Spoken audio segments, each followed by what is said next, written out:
राग़ब नईमी साहब की तरफ से एक नया फतवा या वजाहत जारी की गई है। उनकी तरफ से कहा गया है कि भैंसे की और याक की कुर्बानी जायज़ है। इसमें किसी किस्म का कोई अबहाम नहीं होना चाहिए। शायद कुछ लोगों को अबहाम था कि भैंसे की यानी संडे की, भैंस की जिसे मज भी कहते हैं, और याक ये एक पहाड़ी जानवर है। ये बर्फ़ वाले पहाड़ों पे भी रहता है, दूसरे पहाड़ों पर भी रहता है। ताकतवर जानवर है और इसकी शक्ल कुछ न कुछ बैल से मिलती है। अलामा साहब की तरफ से इस्लामी नज़रिया पाकिस्तान के वो चेयरमैन हैं, तो इनकी तरफ से ये अब कहा गया है, वजाहत की गई है, अब हाम दूर किया गया है कुछ लोगों का। वैसे तो बहुत से लोगों को, बहुत से मुसलमानों को इसका इल्म है कि भैंसे की इनकी नस्ल ये गाय से, बैल से मिलती जुलती है, उसी ज़ुमरे में आता है। लिहाजा इसमें कोई अबहाम नहीं, कोई शक नहीं कि इनकी कुर्बानी हो सकती है। और याक भी बिल्कुल ये बैल के, गाय के ही नस्ल में आता है, उसकी भी कुर्बानी हो सकती है। बहुत से मुसलमानों को इसका इल्म था, लेकिन कुछ लोगों के यहाँ इसका अबहाम पाया जाता था। तो अलामा साहब की तरफ से उनका अबहाम दूर किया गया है। इनकी तरफ से कहा गया है कि याक की कुर्बानी हो सकती है, भैंसे की कुर्बानी हो सकती है, भैंस की कुर्बानी हो सकती है।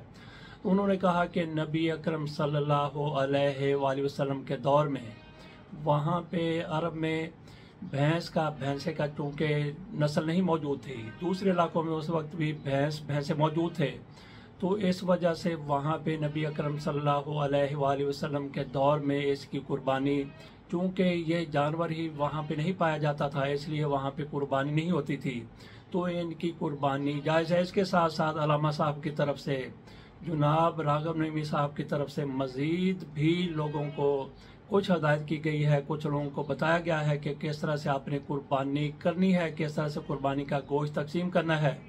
बहरहाल उनकी तरफ से ये वजाहत कर दी गई और हर बंदे का अबहाम दूर हो गया। इस्लामी नज़रियाती काउंसिल के चेयरमैन राग़ब नईमी साहब अमूमन ऐसे फतवे बल्कि वजाहतें जारी करते रहते हैं जिससे लोगों के शकूक व शुबहात और अबहाम दूर हो जाते हैं। तो कुछ लोग मुखालफत कर रहे थे जनाब आसिम मुनीर साहब को फील्ड मार्शल बनाने की, खोलकर तो नहीं लेकिन अपने तौर पर कहीं ना कहीं दबी जुबान में इसकी मुखालफत हो रही थी। इमरान खान की तरफ से तो कह दिया गया था कि इससे बेहतर था कि खुद को बादशाह बना लेते।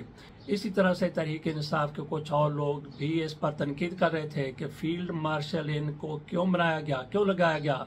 तो इस पर भी जनाब सरफराज नईमी साहब की तरफ से अपना फरीज़ा अदा किया गया। उन्होंने फील्ड मार्शल साहब को मुबारकबाद दे दी, जिससे यही तासर मिलता है कि उनको फील्ड मार्शल बनाया जाना बिल्कुल जायज़ है। इसमें किसी किस्म की कोई शरई कदर नहीं। अगर ऐसा होता तो वो यकीनी तौर पर फील्ड मार्शल को मुबारकबाद ना देते। उनकी कारकर्दगी को जो इस जंग में नजर आई, झड़प में नजर आई जो भारत के साथ हुई है, उसको भी इनकी तरफ से खराज तहसीन पेश किया गया। और अलामा राग़ब नईमी साहब जब फतवा देते हैं, जब कोई वजाहत जारी करते हैं, तो किसी से खौफ ज़दा नहीं होते। बिल्कुल ये अपना फ़र्ज ईमानदारी से, दयानतदारी से, दलेरी के साथ, जुर्रत के साथ अदा करते हैं। किसी किस्म की मसलहत का शिकार नहीं होते। अलबत्ता ऐसा भी हो जाता है कि अगर इनकी तरफ से कुछ ऐसा कह दिया जाए, बाद में इनको पता चले कि वो मुझे तस्सीह करने की ज़रूरत है, तो उस पर डट नहीं जाते कि मैंने जो कह दिया मुस्तनिद है मेरा फरमाया हुआ, बल्कि उसको वापस भी ले लेते हैं। इनकी तरफ से एक फतवा जारी किया गया कि VPN का इस्तेमाल हराम है। इनकी तरफ से ये फतवा सामने आया तो कुछ लोगों की तरफ से शदीद तनकीद की गई, कुछ उलमाए कराम की तरफ से भी इस पर तनकीद की गई, आम लोगों की तरफ से भी। और सोशल मीडिया जिस तरह से ऐसी चीज़ों को पकड़ता है और सोशल मीडिया को ऐसी चीज़ें कोई दे और ये ले, तो वहाँ पे भी इन पर शदीद तनकीद हुई। तो इस पर इन्होंने अपना वो फतवा या वजाहत वापस ले ली। इन्होंने कहा कि दरअसल हमने कहा था कि VPN हराम नहीं है, तो गलती ये हो गई, क्लरिकल मिस्टेक हो गई, तो आगे जाते जाते नहीं कट गया, तो ये हो गया VPN का इस्तेमाल हराम है। नहीं कटा तो फिर जाहिर है यही होना था। चंद रोज़ तक मौलाना साहब खामोश रहे, जनाब डॉक्टर साहब खामोश रहे, अलामा साहब खामोश रहे इस पर, लेकिन जब ज़्यादा तनकीद हुई तो इनकी तरफ से नया बयान जारी कर दिया गया कि VPN का इस्तेमाल हराम नहीं है और हमने यही कहा था, लेकिन नहीं दरमियान में से कट गया। तो बात हम कर रहे थे, अलामा साहब जो फैसला कर लेते हैं उस पर इसलिए डट नहीं जाते कि हमारा ये किया हुआ फैसला है, जारी किया हुआ फतवा है या जारी की हुई वजाहत है।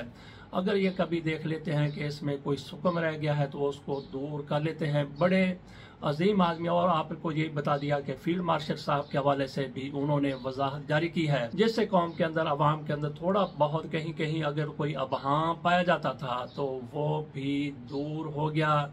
इसके साथ इजाज़त दीजिए और दुआएं दीजिए जिन लोगों को अबहाम था कि याक की, भैंस की और भैंस की कुर्बानी जायज़ नहीं है। बिल्कुल जायज़ है, जो जानवर हलाल है उसकी कुर्बानी हो सकती है। इजाज़त दीजिए, अल्लाह हाफिज़।